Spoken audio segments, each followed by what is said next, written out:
Merci à vous de me retrouver sur Télécréole et Créole FM en simultané, mais aussi en direct sur Internet pour prendre connaissance de l'actualité de la Réunion et de l'océan Indien. Retour tout d'abord sur la session 2014 du baccalauréat, un taux de réussite de 85,6% cette année à La Réunion, soit un total de 9 124 bacheliers. Félicitations à eux, d'autant plus qu'on note une progression de 1,6 points par rapport à la précédente session. Des chiffres communiqués hier soir par le rectorat, mais qui s'avèrent être provisoires jusqu'en septembre où se déroulera la session de remplacement. Toutes les filières sont donc en progression cette année, plus 1,5% pour le bac technologique, amenant le taux à 88,3% en 2014, une première. Pour le bac général, c'est plus 1,3%, ramenant à 92,2% le taux de réussite, un taux inégalé jusque-là pour l'académie. Société à présent et à quelques semaines de l'arrivée d'une cinquantaine de policiers mutés à La Réunion, une nouvelle vient renforcer l'intérêt du gouvernement sur la question de la sécurité dans notre île. Revenons en effet au mois de juin, Bernard Cazeneuve, le ministre de l'Intérieur, avait déclaré la mutation de 32 policiers à La Réunion pour le mois de septembre. Des effectifs augmentés de 20 policiers dans les jours qui ont suivi, et par la suite, au vu du nombre peu significatif de Réunionnais faisant partie de ce mouvement, le CREFOM et le GPX 974 ont mobilisé autour d'eux. Ainsi, au lieu des 20 policiers de renfort, ils seront 32, dont une moitié de Réunionnais. 16 policiers d'origine réunionnaise vont donc être de retour, pour un total donc de 64 fonctionnaires en septembre. Une décision que salue la députée Erika Baredj qui souligne dans un communiqué l'engagement du gouvernement envers les Réunionnais. Une victoire collective au service de la Réunion, dira-t-elle, qui intervient à quelques jours de la nomination historique de Jean-François Lebon au poste de directeur départemental de la sécurité publique.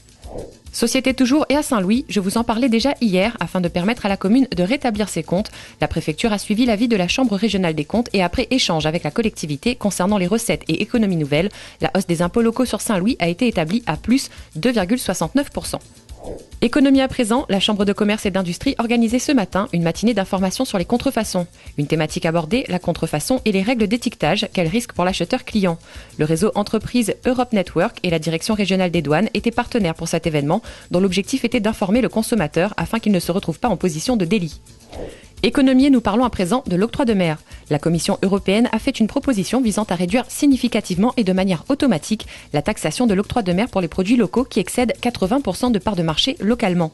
En d'autres termes, les produits fabriqués dans les DOM ne bénéficieraient plus que d'une faible taxation à l'exportation et provoqueraient, selon l'eurodéputé martiniquais Louis-Joseph Mansour, une forte hausse des importations dans les régions ultramarines.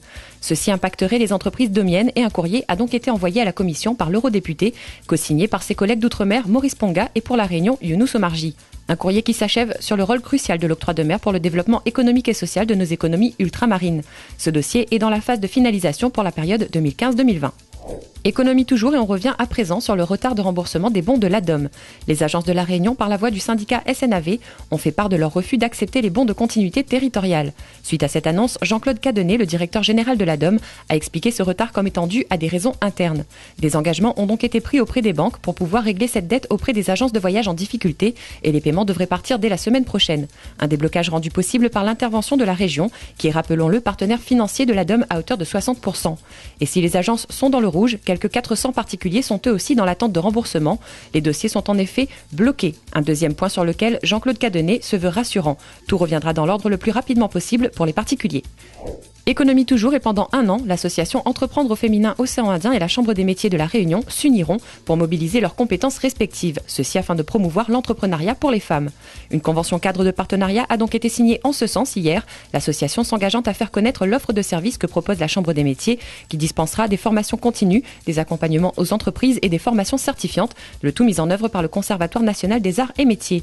La Chambre des métiers, quant à elle, mettra à disposition de l'association les salles de ses antennes, servant dans le cadre des réunions organisées par Entreprendre au féminin. Dans une année, cette convention pourra ensuite être renouvelée par tacite reconduction.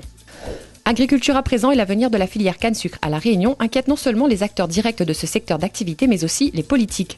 En effet, lors d'une conférence de presse hier, Paul Vergès a indiqué attendre du président de la République qu'il évoque cette problématique lors de sa venue dans notre île à la fin juillet. La filière représente 25 000 hectares de terrains cultivés et 30 000 emplois directs et indirects à La Réunion, comme le rappelle Maurice Gironcel, maire de Sainte-Suzanne, qui appelle aussi les autres maires à une action commune en faveur de la filière canne, et ceci afin de ne pas courir à une crise pour l'économie locale. Pour l'heure, indique Yvan Dejean, secrétaire général du PCF, nucléaire, la Réunion est assurée de vendre son sucre à l'Union européenne pendant encore 3 ans et ce à un prix garanti. Cependant, avec l'application de la fin des quotas sucriers et la fin des prix garantis pour la canne et le sucre prévu pour 2017, le sucre de la Réunion pourrait bien se retrouver en difficulté face aux sucres concurrents. Il faut savoir notamment que le sucre de betterave est 200 € moins cher que le sucre de canne. Le directeur de Tereos, qui gère l'usine de Bois-Rouge, déclare pour sa part ne pas pouvoir acheter la canne aux planteurs sans l'assurance de pouvoir vendre le sucre par la suite. La sonnette d'alarme est donc tirée du côté des planteurs et des usiniers et désormais aussi par les élus. Agriculture toujours, et la menace vient aussi du sol pour les planteurs. En effet, les petits insectes férus des champs de canne à sucre, les vers blancs, s'attaquent aux exploitations déjà lourdement affaiblies à La Réunion mais aussi dans l'île Sœur. Ainsi, une coopération franco-mauricienne a été établie pour partager les savoir-faire respectifs. La Fédération départementale des groupements de défense contre les organismes nuisibles de La Réunion a en effet organisé un échange avec la DAF et un organisme mauricien. Une réunion qui s'est tenue hier à Saint-Pierre sur cette problématique. On reste dans ce volet agriculture et on parle à présent de la spiruline, un produit phare depuis quelques années dans le domaine paramédical, et il s'agit en réalité d'une algue, une cyanobactérie plus précisément, riche en protéines, en acides gras essentiels, en fer aussi, mais qui posséderait d'incroyables vertus, anti-inflammatoires, antioxydantes, anticancéreuses, immunomodulatrices et bien d'autres champs d'action. La spiruline donc peut être maintenant obtenue fraîche à La Réunion. En effet, l'algue doit respecter la chaîne du froid très scrupuleusement afin de conserver ses propriétés. Et désormais, c'est à Petite France qu'une famille s'est lancée dans une exploitation de ce type pour en assurer la vente lors des marchés forains ou encore en véhicule à conditionnement spécifique qui sillonnera bientôt l'île pour approvisionner les utilisateurs de ce nouveau produit local. L'exploitation se déplace d'ailleurs actuellement vers Saint-Leu, l'hiver austral étant devenu trop agressif pour l'algue bleue. On ouvre à présent un volet social. Après l'appel à l'aide des élus sudistes concernant la mort annoncée de l'aéroport de Pierrefonds, c'est à présent le personnel de l'aéroport qui se dit inquiet. Hier matin, en effet, ils étaient rassemblés sur le site aéroportuaire pour obtenir des réponses, notamment sur les reports concernant l'élection du président du syndicat mixte, une élection attendue pour que la situation puisse avancer, comme le disent les professionnels. Outre les emplois directs qui pourraient se voir touchés par la crise que traverse l'aérogare, le fonctionnement de la structure permet de faire vivre 100 familles. Social toujours, et on parle à présent du handicap. Les collectivités avaient en effet 10 ans pour la mise en conformité des bâtiments, un délai qui expire en janvier 2015. Ainsi, à l'approche de l'échéance, les représentants de la MDPH, de la Chambre des métiers et de l'artisanat, la DEAL aussi, ont animé à l'antenne Est de la Chambre des métiers une réunion d'information hier, et ce auprès des artisans du BTP de l'Est. Des informations ont donc pu être passées comme le tarif des amendes encourues pour méconnaissance des obligations d'accessibilité ou encore récidive, pouvant aller jusqu'à des peines de 6 mois d'emprisonnement. L'interdiction aussi d'exercer, temporaire ou permanente, pourra être prononcée pour non-respect de la loi handicap de 2005, octroyant 10 ans pour se mettre en conformité.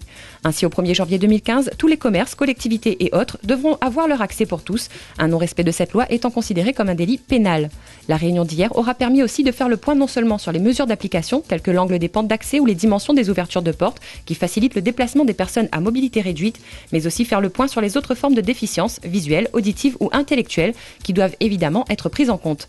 Cette date butoir du 1er janvier 2015 concerne principalement les ERP de catégorie 5, soit les établissements accueillant moins de 300 personnes, magasins, commerces, restaurants, bars, salles d'exposition et autres.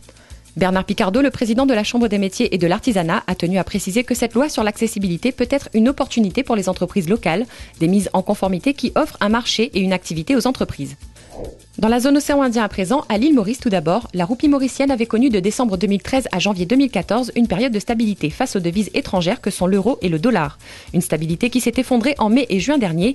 En effet, depuis hier, mercredi 9 juillet, un dollar équivaut à présent à 30,85 roupies et un euro équivaut lui à 41,60 roupies. Maurice toujours, où la compagnie aérienne Air Mauritius a reçu 4 étoiles pour la qualité de ses services, une distinction remise par le prestigieux classement de l'agence Skytrax. Un classement établi sur les opinions de millions de voyageurs. Air Mauritius fait ainsi partie des 35 meilleures compagnies du monde. Pour rappel, la compagnie a enregistré 30 millions d'euros de pertes en 2012 et a réalisé cette année un profit de 8 millions d'euros, une efficience et une productivité que le directeur général espère poursuivre. On termine cette édition à Mayotte avec un géant de papier confectionné par des élèves de CM1. C'est en effet avec 10 mètres de papier journal et à l'initiative de leurs professeurs que ces élèves se sont lancés dans cette aventure artistique. Sur la Grande Terre à Mayotte, l'œuvre d'art a été exposée sur le sol de l'école après une réalisation de toute une après-midi et ce, avec des bouts de papier récupérés par le biais du tri sélectif. L'instituteur explique avoir voulu changer pour ce spectacle de fin d'année et malgré le scepticisme des élèves sur la démarche artistique, c'est finalement une action réussie qui a pu être dévoilée au grand public. Voilà pour les principales informations à La Réunion et dans l'océan Indien. Merci à vous d'avoir été au rendez-vous sur Télécréole et Créole FM. Je vous invite à partager vos temps forts avec nous en nous envoyant vos photos et vos vidéos. Passez une excellente suite de programmes sur notre chaîne. Aujourd'hui, nous nous quittons sur les images de La Réunion vues par un jeune réalisateur américain de 16 ans en voyage dans notre île.